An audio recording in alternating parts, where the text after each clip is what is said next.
प्यारे विद्यार्थियों, आज के वीडियो लेक्चर में आप सभी का स्वागत है।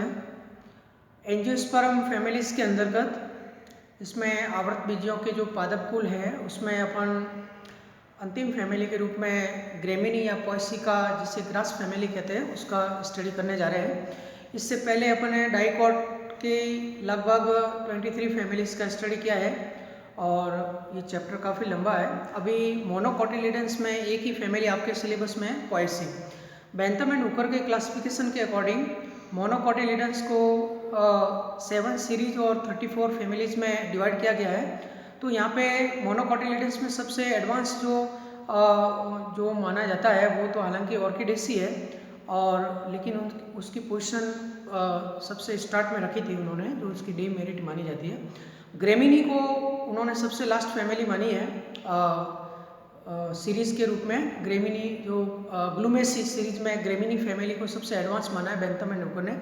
तो ग्रेमिनी फैमिली जिसे ग्रास फैमिली के नाम से जाना जाता है, और उसका टाइप जीनस के अकॉर्डिंग ये पोएसी फैमिली कहलाती है, जिसका टाइप जीनस पोआ है।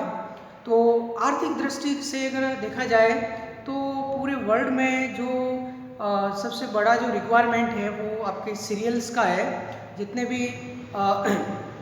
सीरियल्स है, स्टेबल सीरियल्स है, और कैटल के लिए ग्रीन फोडर और आपके ड्राई फोडर्स और सारी रिक्वायरमेंट थैचिंग मटेरियल के रूप में देखा जाए, बैम्बू को देखा जाए, तो सारा पोएसी कुल है वो बहुत ही महत्वपूर्ण है। तो आर्थिक दृष्टि से ये सबसे इम्पोर्टेंट फैमिली मानी जाती है। परंतु अगर अपन टेक्सोनॉमिकली बात करते हैं कि नंबर ऑफ जेंडरा के अकॉर्डिंग ये 4th लार्जेस्ट फैमिली है, जिसमें नंबर फर्स्ट जो है वो एस्टेरेसी का है, सेकंड ऑर्किडेसी का है, थर्ड फैबेसी का, और फोर्थ पोएसी या ग्रेमिनी का है। तो इस फैमिली के अभिलाक्षणिक गुणों के साथ साथ अपन आर्थिक महत्व पे ज़्यादा फोकस करेंगे। आपके परीक्षा में इसका जो प्रश्न जो है वो आर्थिक महत्व पे अधिक आता है, क्योंकि ये फैमिली काफ़ी इम्पोर्टेंट है।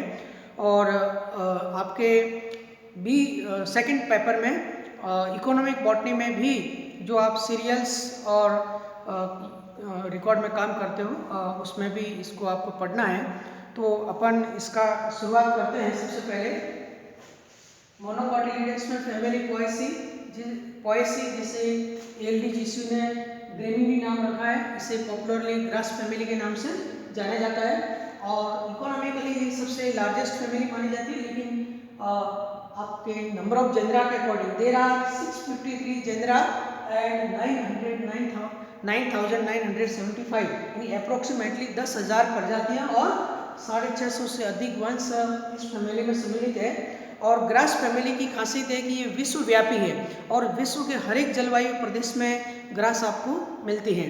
इसमें पोल्स से लगाकर इक्वेटर भूमध्य रेखा तक प्लांट, यदि सी लेवल से देखा जाए तो हाईएस्ट माउंटेन पीक तक, सभी स्थिति में हर एक प्रकार के जलवायु प्रदेश में ग्रेमिनी के फैमिली के प्लांट आपको देखने को मिलते हैं।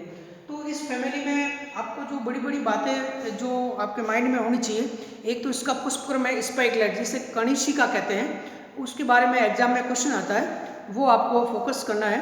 इसके बाद में जो ट्रिटिकम एस्टिवम है, जैसे गेहूँ है, आपका वीट है, इसका पुष्प सूत्र और पुष्प चित्र, और एक पूरी ग्रास फैमिली का पुष्प सूत्र जो है वो आपको याद रखना है, और उसका आर्थिक महत्व, इन बातों पे आपको ज़्यादा फोकस करना है।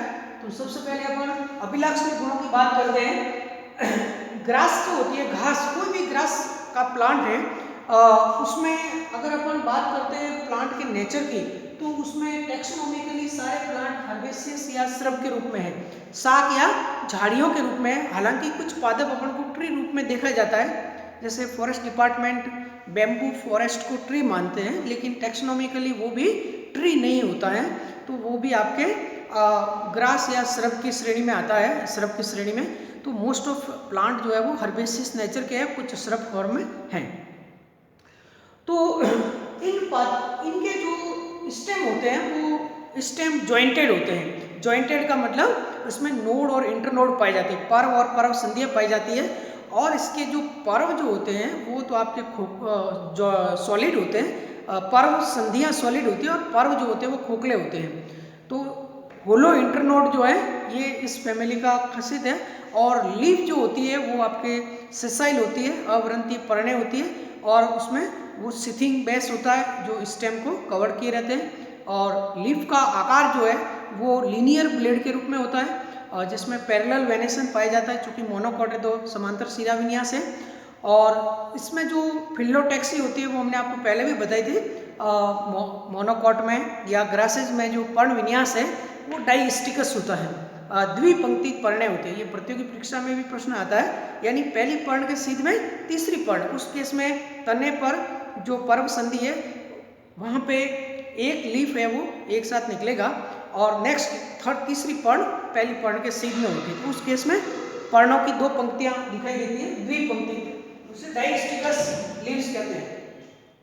इसके बाद में अगर अपन पुष्पर्ण की बात करते हैं स्पाइकलेट की, इसके बारे में हमने पहले आपको डिटेल बता दिया था। स्पाइकलेट जो होता है जिसमें कनिशिका जिसे हिंदी में कहते हैं, इसके अंदर जो इसका पिडंकल जो है वो आपके सॉलिड और जिगजैग पोजीशन पे होता है, और इसे रेचिला कहते हैं। और उस रेचिला पे अनेकों जो फ्लावर्स हैं वो अलग अलग कंडीशन में लगे रहते हैं, जैसे कि स्पाइक के रूप में ट्रिटिकम में है तो वो स्पाइक के फॉर्म में होते हैं, और ओराइजा है, एविना है, उसके अंदर ये पेनिकल फॉर्म में होते हैं, कहीं कहीं ये रेसिम के रूप में पाए जाते हैं। तो ये पूरा स्पाइकलेट होता है। और एक डिसेक्टेड स्पाइकलेट का अगर अपन आगे स्पाइक का चित्र भी बनाएंगे, और इसके बारे में एग्जाम में क्वेश्चन आता है तो चित्र बना के उसको एक्सप्लेन करना होता है। और ये स्पाइकलेट जो है, अब इसमें आपको देखना है कि जो स्पाइकलेट में जो होते हैं फ्लावर जो होते हैं, प्रत्येक फ्लावर जो है उसमें ग्लूम पाए जाते हैं, टूस हिंदी में कहते हैं, ये ब्रैक्ट होते हैं। और उसके अंतर्गत इसमें स्टेराइल ब्रैक्ट दो होती हैं, एक तो आपका लेमा होता है, पहले लेमा आता है, और लेमा के ऊपर मोस्ट ऑफ कंडीशन में लेमा के ऊपर एक सुई जैसी संरचना होती है, तीखापन, जैसे अपन अवन कहते हैं, AWN। तो लेमा जो है वो lemma bears awn at its dorsal portion और सब टर्मिनल पोर्शन या टर्मिनल पोर्शन, ये अलग अलग कंडीशन में होती है।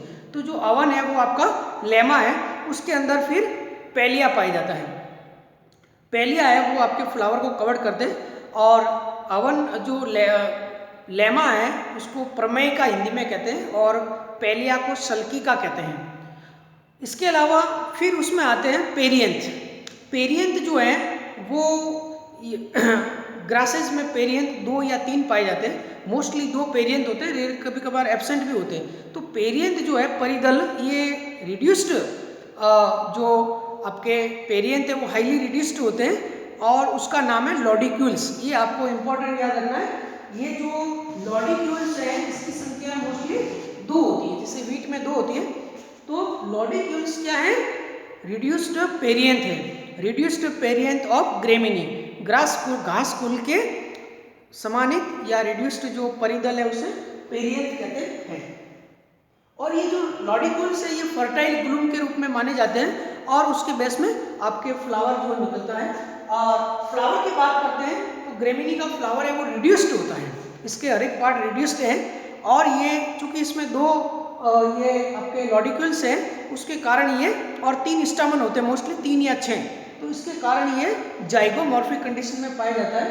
और फ्लावर सेसाइल होता है, अवरंती होता है, सेसाइल, रिड्यूस्ड, बाइसेक्सुअल, और इसमें जाइगोमॉर्फिक, पेरियंथ रिड्यूस्ड। तो ये पुष्प के बारे में। इसके बाद में फिर अपन बात करते हैं एंड्रोसिन की, स्टामन्स की। पुंकेसर की संख्या ग्रास कुल में 3 या 6 होती है।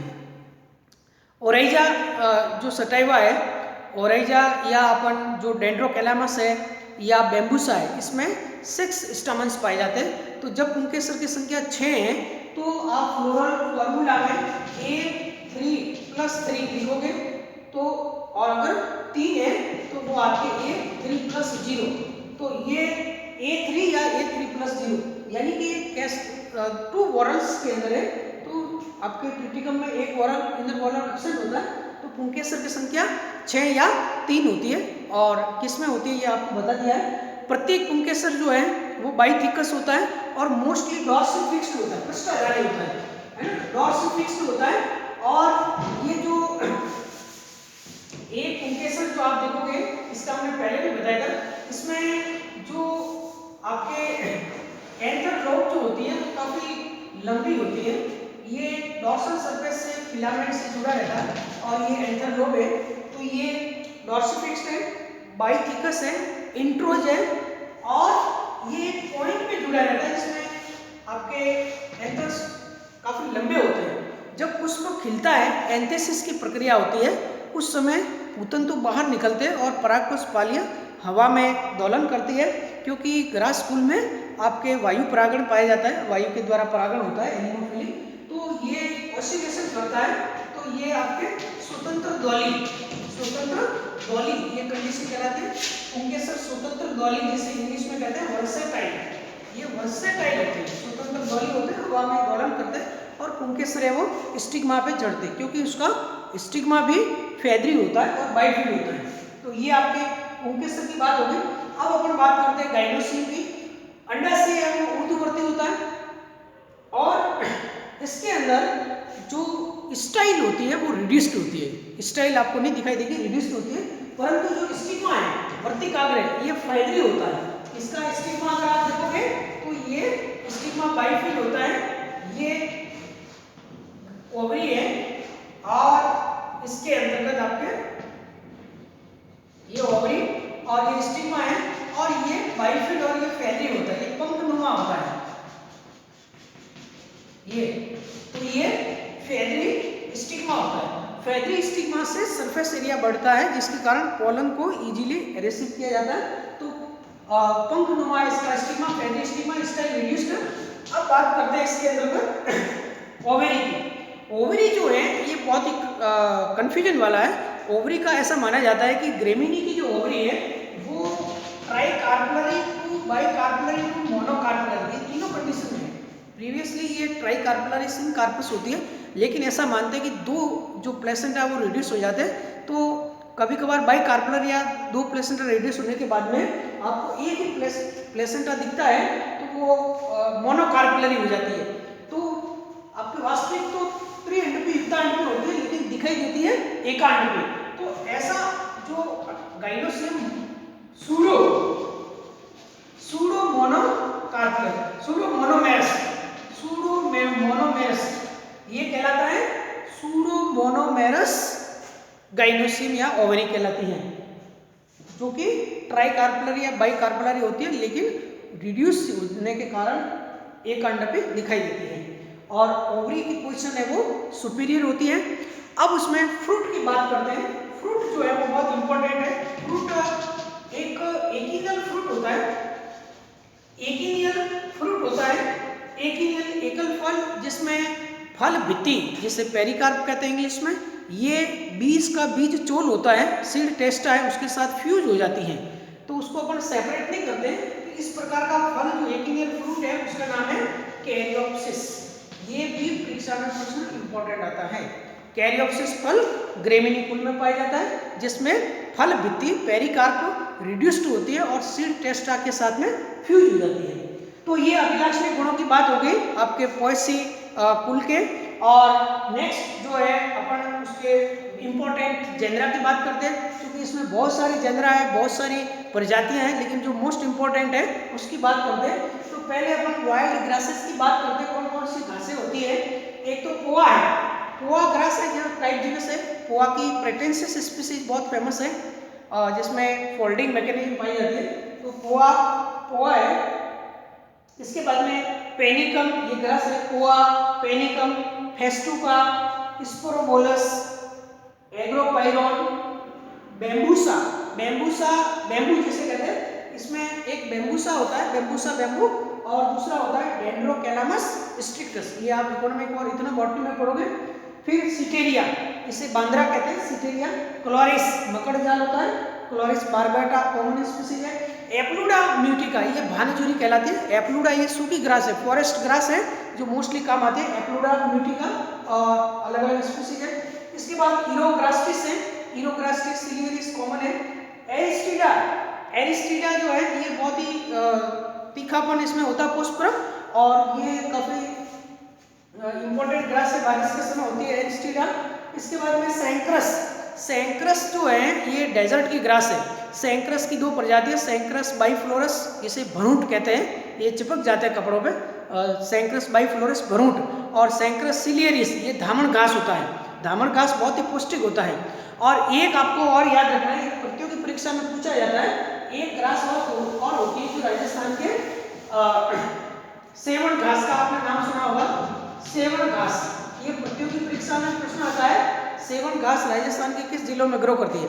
तो सेवण घास है वो फास्ट ग्रोइंग ग्रास है, काफ़ी पौष्टिक होती है और ये जैसलमेर जिले में इसका मेन है, जो सम के डेजर्ट के सैंड ड्यून्स हैं, जैसलमेर बीकानेर का कुछ भाग है, वहाँ पे ये ग्रास ग्रो करती है, वो सेवण घास है। और जो ग्रेट इंडियन बस्टर्ड होता है घोड़ावन, उसका जो हैबिटेट है वो भी ये सेवण ग्रास है। तो इसका बॉटनिकल नेम लेस्यूरस सिंडिकस है, लेस्यूरस सिंडिकस। ये आपको इसमें इसका बॉटनिकल नेम याद रखना है, लेस्यूरस सिंडिकस, सेवण घास। ये काफ़ी पौष्टिक होती है, जैसलमेर जिले में पाई जाती है। इसके बाद में एरोनिक एरिया है। इसके बाद दो ग्रास देखिए, ये डेजर्ट की दो ग्रास और है, एक का नाम एग्रोपाइरोन है, दूसरा नाम एमोफिला है। एग्रोपाइरोन और एमोफिला ये इस प्रकार के मरुस्थलीय क्षेत्र में पाई जाने वाली ग्रासेज है कि जब उसमें टेम्परेचर बढ़ जाता है तो जल हानि को रोकने के लिए उसकी लीव्स है वो रोल करती हैं, उसकी लीव सीधी होती है और अपर पार्ट में स्टोमेटा पाए जाते हैं और ये पूरी से ये पूरा आपका लीव है वो रोलिंग हो जाती है। तो इसको कहते हैं रोलिंग, लीफ का क्या कहते हैं, रोलिंग। और फिर टेम्परेचर कम होने के बाद ये वापस स्ट्रेट हो जाती है, उसको कहते हैं अनरोलिंग। तो लीव्स का रोलिंग और अनरोलिंग का पाए जाना ये डेजर्ट की कुछ ग्रासेस का इंपॉर्टेंट कैरेक्टर है। इसके बाद में डेक्टाइलॉक्टेनियम, ये मेन ग्रास है जो बारिश के समय होती है कहीं भी पशु चारे के रूप में, डेक्टाइलॉक्टेनियम इजिप्शियम। और एक डिजिटेरिया, डिजिटेरिया एडसेंडेंस और डेक्टाइलॉक्टेनियम, और एक साइनाडोन, साइनाडोन डेक्टाइलॉन, साइनाडोन डेक्टाइलॉन जैसे दूब घास या मारवाड़ी में उसे धरो कहते हैं, इसको इंग्लिश में बरमूडा ग्रास कहते हैं। तो ये होली भी मानी जाती है, पवित्र भी है, पूजा में वगैरह काम आती है और ये मेन जो पशु चारे के रूप में ये ग्रास काम आती है। और साइनाडोन और डेक्टाइलॉन डिजिटेरिया ये मेन ग्रास है जो कैटल फोडर के रूप में। एग्रोस्टिस है, एंड्रोपोगोन है, हेटेरोपोगोन है, ये डाक सुनी है, एंड्रोपोगोन कॉन्ट्रोटस।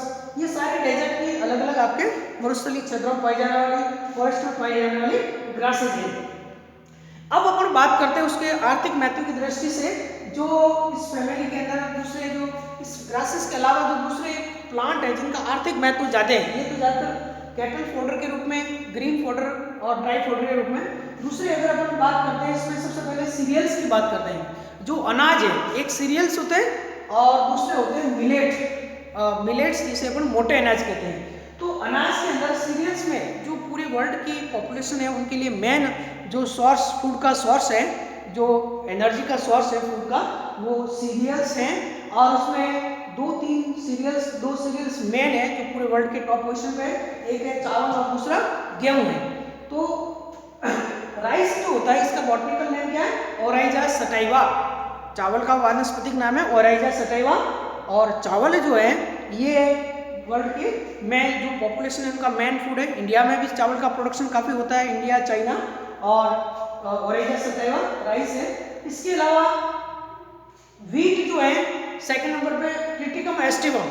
वीट ट्रिटिकम एस्टिवम है, ये ट्रिटिकम एस्टिवम है, ये एक्चुअली हेक्साप्लॉइड होता है, ये हेक्साप्लॉइड होता है, 6x होता है, हेक्साप्लॉइड होता है ट्रिटिकम एस्टिवम। इसे आधुनिक रोटी का गेहूं कहते हैं, मॉडर्न जो ब्रेड मीट कहते हैं ट्रिटिकम एस्टिवम। तो ओराइजा सटाइवा, ट्रिटिकम एस्टिवम। इसके बाद में फिर अपन बात करते हैं इसमें फूड क्रॉप्स के रूप में, जिसमें जो मिलेट्स के रूप में है ज़्यादातर, और मिलेट मोटे अनाज के रूप में, जिसमें जियामेज मक्का, इसे इंग्लिश में मेज या कॉर्न, इंग्लिश में मेज या कॉर्न कहते हैं, और वानस्पतिक नाम है जियामेज। वानस्पतिक नाम को आप अलग अलग अंडरलाइन करोगे, जियामेज। इसके अलावा फिर आता है बार्ले। बार्ले कहते हैं जौ को, एक जई होती है, जई अलग है, जौ अलग है। तो बार्ले जो होता है इसका बॉटनिकल नेम ऑर्डियम वल्गेर है, ये भी मोटे अनाज। इसके बाद में पियर मिलेट कैसे, बाजरे को। और ये पेनिसिटम अमेरिकनम, बाजरा जो है ये बहुत ही पौष्टिक मिलेट है, काफ़ी पौष्टिक होता है, आयरन की मात्रा भी इसमें काफ़ी होती है और कार्बोहाइड्रेट का परसेंटेज भी काफ़ी होता है। प्राचीन समय में उसे गरीबों का भोजन के रूप में देखते थे, लेकिन वर्तमान में जो साइंटिफिक स्टडी हुआ है इसमें आपके DMRC भी इस पर रिसर्च कर रही है, काजरी भी कर रही है, और राजस्थान के डेजर्ट में जहाँ भी बाजरे का क्रॉप का कल्टीवेशन होता है, मोस्टली वेस्टर्न राजस्थान में जैसलमेर, बाड़मेर, जालौर, पाली के कुछ भाग, जोधपुर, जहाँ पे ये बाजरे का उत्पादन ज़्यादा होता है, तो बाजरे की जो रोटी होती है उसमें आयरन का कंटेंट और कार्बोहाइड्रेट ज़्यादा होता है और गुड सोर्स ऑफ एनर्जी है, और साथ साथ ये काफ़ी इम्यून सिस्टम को भी काफ़ी मजबूत रखते हैं, और कोरोना में भी इसका सेवन है वो बहुत ही बेहतर माना जाता है। इसमें बाजरा और ये ज्वार, मक्का, इसका सब मिक्सर वाली जो रोटी होती है वो भी उसमें बहुत ही इफेक्टिव मानी गई है। इसके बाद में एक जो आता है रागी, ये भी मोटा अनाज है रागी, इसका बॉटनी नाम है एल्यूसिन कोरोकाना। एल्यूसिन कोरोकाना ये रागी होती है, ये ज़्यादातर साउथ इंडिया में उधर उसमें होती है। इसके अलावा फिर फूड क्रॉप में ओट, ये OATS, ओट क्या होती है? जई, एविना सटाइवा, ओट होती है जई, एविना सटाइवा। ये एविना सटाइवा जई जो है वो फूड के रूप में है और ये हेल्थ के रूप में भी बेस्ट माना जाता है, और ये ग्रीन फॉडर के रूप में कैटल फॉडर है। राई जो होता है सिकल सीरियल, नेक्स्ट है राई, जिसे सिकल सीरियल कहते हैं। और फिर सोरगम, सोरगम है ज्वार, ये भी मोटा अनाज है ज्वार, सोरगम वल्गैर, एक सोरगम वल्गैर जो ज्वार है। एक वाइल्ड सोरगम की स्पीसीज और होती है, उसे बरू कहते हैं, बरू ग्रास कहते हैं, इसे सोरगम हेलीपेंस, वो बरू होता है। फिर नेक्स्ट बात आती है शुगर कैन की। शुगर यील्डिंग प्लांट में शुगर कैन, वर्ल्ड में सबसे ज़्यादा जो शुगर जो चीनी बनाई जाती है वो शुगर कैन से बनाई जाती है, हालांकि उसके अलावा चुकंदर से भी चीनी बनाई जाती है, तो शुगर कैन का सबसे ज़्यादा इंडिया में, ये जनरल नॉलेज का प्रश्न है, इंडिया में सबसे ज़्यादा जो शुगर कैन का प्रोडक्शन करता है वो उत्तर प्रदेश करता है, और सेकंड महाराष्ट्र। तो यूपी में सबसे ज़्यादा शुगर कैन का प्रोडक्शन होता है, और शुगर कैन से न केवल चीनी बनाई जाती है बल्कि उससे बहुत सारे दूसरे भी प्रोडक्ट जिसमें एल्कोहल का प्रोडक्शन किया जाता है, और उसका रॉ मटेरियल है वो बगासे कहलाता है, और वो अलग अलग रूप में काम आता है। तो शुगर कैन जो है ये आपके सैकरा ऑफिसिनेरम, ये उसका बॉटनिकल नेम है, और उसमें स्टेम से इसकी खेती की जाती है ज़्यादातर। और इसके अलावा नेक्स्ट जीनस है जिसे अपन सिम्बोपोगोन कहते हैं, ये लेमन ग्रास कहलाती है, सिम्बोपोगोन, सिम्बोपोगोन लेमन ग्रास, इसे नींबू घास कहते हैं, और इसमें इसेंशियल ऑयल्स पाए जाते हैं, इसेंशियल ऑयल्स पाए जाते हैं, और उसके लीव्स को डिस्टिलेशन के द्वारा आपके लेमन ऑयल प्राप्त होते हैं, और ये अलग अलग इसेंशियल रूप में काम आते हैं। तो लेमन ग्रास जिसे सिम्बोपोगोन कहते हैं, इसकी एक तो राजस्थान में ज्वारंकुशा स्पीसीज पाई जाती है, सिम्बोपोगन ज्वारंकुशा जो वाइल्ड है, लेकिन जो कॉमन जो यूजफुल स्पीसीज है उसमें इसकी 4 प्रजातियां हैं। एक कहते हैं ईस्ट इंडियन लेमन ग्रास, एक वेस्ट इंडियन लेमन ग्रास, एक आपके ये east Indian lemon grass, West Indian lemon grass, और एक सिट्रोनेला ग्रास, और एक जिंजर ग्रास। तो उसमें आपके सिम्बोपोगोन फ्लेक्सोसस होता है, ये ईस्ट इंडियन लेमन ग्रास है, और सिम्बोपोगोन नार्डस जो होता है ये सिट्रोनेला ग्रास है, सिम्बोपोगोन मार्टिनी ये जिंजर ग्रास है, और एक और है सिम्बोपोगोन एक थर्ड और है। तो ये अलग अलग प्रकार की इसमें ग्रासेज हैं। इसके बाद में फिर एक प्लांट स्टडी का और है, इसे कहते हैं कोइक्स लैक्रिमा। कोइक्स लैक्रिमा जो है इसे जोबी के नाम से जाना जाता है, और ये जो नेकलेस की बीड्स होती है उसका जो फ्रूट होता है, सीड है, उससे नेकलेस बीड्स बनाई जाती है, उसे जोबी के नाम से जाना जाता है, कोइक्स लैक्रिमा। और सबसे लास्ट जो है वो अपन बात करेंगे वेटिवर ग्रास की। वेटिवर ग्रास ये भी प्रतियोगी परीक्षा में प्रश्न आता है और जनरल नॉलेज का भी है। वेटिवर ग्रास जिसे अपन खसखस कहते हैं, खसखस घास जो होती है, और खसखस की जो जड़ें होती है उस रूट से कूलिंग पैड्स बनाए जाते हैं, जैसे टट्टियाँ कहते हैं, कूलिंग पैड्स या टट्टियाँ बनाई जाती है, वो आपके वेटिवर ग्रास है। इसके अलावा उससे वेटिवर ऑयल भी प्राप्त होता है। तो इसका बॉटनिकल नेम है वेटिवेरिया जिजेनियोइडिस, वेटिवेरिया जिजेनियोइडिस, ये आपके खसखस है, उसका बॉटनिकल नेम है खसखस। राजस्थान में खसखस की खेती आपके भरतपुर, सवाई माधोपुर जिलों में की जाती है। ये जनरल नॉलेज का प्रश्न है। तो अपन ने आर्थिक महत्व के साथ प्रमुख वंशों की बात की है, और इसके अंतर्गत जो आपके ये एक सिट्रेटस, सिम्बोपोगोन सिट्रेटस, ये आपके वेस्ट इंडियन लेमन ग्रास है, तो नेक्स्ट जो आर्थिक महत्व का जो प्रश्न आता है तुम्हारे एग्जाम में, और उसमें हम आपको बता देते हैं आर्थिक महत्व को। सबसे पहला इसमें एडिबल्स प्लांट के रूप में लिखोगे। एडिबल्स में जो ग्रेन्स है, जिसमें कैरियोप्सिस, ग्रेन वास में कैरियोप्सिस फल होता है, और उसमें आपको पहला सीरियल्स के रूप में सारे सीरियल्स लिखने हैं, और सीरियल्स के बाद में फिर मिलेट्स लिखने हैं। सीरियल्स और मिलेट्स ये तो हो गए सीरियल्स में। फिर शुगर केन में शुगर सैकरम ऑफिसिनेरम है। फोल्डर के अंदर आपको पहले ग्रीन फोल्डर का डिस्क्रिप्शन करना है, ग्रीन फोल्डर कौन कौन सा है, और फिर आपका ड्राई फोल्डर कौन सा है। इसके बाद में वाइल्ड ग्रासेस कौन कौन सी है ये हमने आपको बता दिया है काफ़ी। और थैचिंग मटेरियल के अंदर ज़्यादातर आपके सैकरम स्पॉन्टेनियम कांस होता है। ये सैकरम स्पॉन्टेनियम क्या होता है? कांस। इसके बाद में एरियंथम मुंज है, और बेम्बूसा की जातियाँ हैं, डेंड्रोकैलामिस की जातियाँ। ये अपने छप्पर बनाने में थैचिंग मटेरियल के रूप में इसका प्रयोग होता है। फिर खसखस आपको बता दिया है, और उससे टट्टियाँ बनाई जाती है। वॉलेटाइल ऑयल के रूप में सिम्बोपोगन की ये सभी प्रजातियाँ हैं। और एक लास्ट आपको पेपर मैन्युफैक्चरिंग का आर्थिक महत्व लिखना है। पेपर मैन्युफैक्चरिंग के अंदर जो आपके सेकंड पार्ट में भी है, और उसमें देखिए डेंड्रोकैलामस और बेम्बूसा के सभी प्रजातियाँ, उससे पेपर बनता है। इसके अलावा सैकरम ऑफिसिनेरम है, सैकरम बेंगालेंस है, ओराइजा सटाइवा है चावल, और वेटिवेरिया जिजेनियोइडिस है। ये सारे आपके क्या है जिसमें आपके पेपर बनाए जाते हैं, इससे ये क्वेश्चन आता है। और अब अपन इसमें फ्लोरल फॉर्मूला डायग्राम का लास्ट बात करते हैं। फ्लोरल फॉर्मूला डायग्राम के अंतर्गत आपको सबसे पहले फ्लोरल फॉर्मूला की बात करते हैं। फ्लोरल फॉर्मूला वाइस का, तो इसमें आपको देखिए पूरी फैमिली का फ्लोरल फॉर्मूला अगर एग्जाम में पूछा जाए तो ब्रैक्टिएट और ब्रैक्टियोलेट्स, इसमें जो पेलिया और जो ये लेमा होता है उसको ब्रैक्टियोल्स माना गया है। तो फ्लावर ब्रैक्टिएट, ब्रैक्टियोलेट, जाइगोमॉर्फिक, बाइसेक्सुअल। और पी जो है पेरियंथ जो है, यहाँ पे देखिए पेरियंथ जो है वो 2 लिखोगे और एब्सेंट, और ये आपके लॉडिक्यूल के रूप में पेरियंथ 2 एलओडी लिखोगे, एलओडी फुल स्टॉप लॉडिक्यूल, यानी लॉडिक्यूल के रूप में होता है पेरियंथ।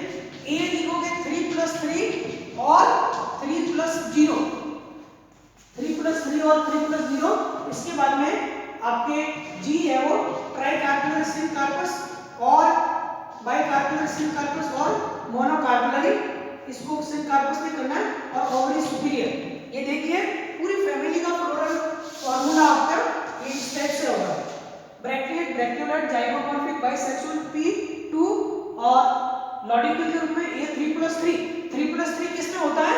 आपके डेंड्रोकैलामस, बेम्बू, डेंड्रोकैलामस और ओराइजा में। इसमें 6 प्रोफेसर होते हैं, बाकी में 3 होते हैं 3+, जैसे ट्रिटिकम, गाइनोसिल, ट्राइकार्बोनेट, बाइकार्बोनेट या मोनोकार्बोनेट। अगर अपन ट्रिटिकम एस्टिवम की बात करते हैं, ट्रिटिकम एस्टिवम की बात करते हैं, तो उसका floral formula bracteate, bracteolate, zygomorphic, bisexual और पेरियंथ P2, A3 और गाइनोसिल, मोनोकार्बोनेट, ओवरी सुपीरियर। ये ट्रिटिकम एस्टिवम का है। और अब फ्लोरल डायग्राम की बात करेंगे। फ्लोरल डायग्राम में आपको देखिए इसमें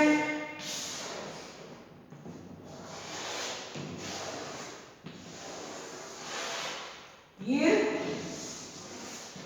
पेलिया और लेमा आपको बनाने हैं। इसके बाद में इसमें आपको बीच में ओवरी बनानी है, ये ओवरी है इसमें मोनोकार्पुलरी, और इसके बाद में इस पे ये फेदरी स्टिग्मा है, फेदरी स्टिग्मा है। 2 आपको यहाँ पे लॉडिक्यूल्स बनाने हैं, और इसके बाद में ये 3 पुंकेसर बनाओगे, एक इधर बनाओगे। ये आपके फ्लोरल डायग्राम जो है, और यहाँ पे जाइगोमॉर्फिक का चिन्ह लगा हुआ है। तो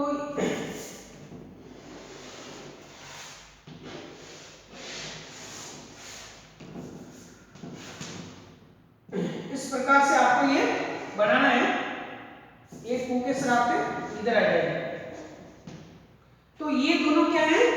ये दोनों लॉडिक्यूल्स है, और ये 1, 2, 3 पुंकेसर, और बीच में आपके ये बीच में ये हो जाएगा ये गाइनोसिल, मोनोकार्पुलरी, और यहाँ पे ये फेदरी स्टिग्मा। तो ये आपके ट्रिटिकम एस्टिकम का फ्लोरल फॉर्मूला है, डायग्राम है, ये फॉर्मूला है। और एक पूरा आपके स्पाइकलेट का भी डिसेक्टेड जो चित्र है वो भी बनता है। तो ये ग्रेमिनी फैमिली के बारे में काफ़ी बड़ी फैमिली है, और बाकी हम उसका नोट्स है वो आपके ग्रुप में शेयर कर देंगे। तो आज के वीडियो लेक्चर में इतना ही। आप सभी का धन्यवाद। Thank you.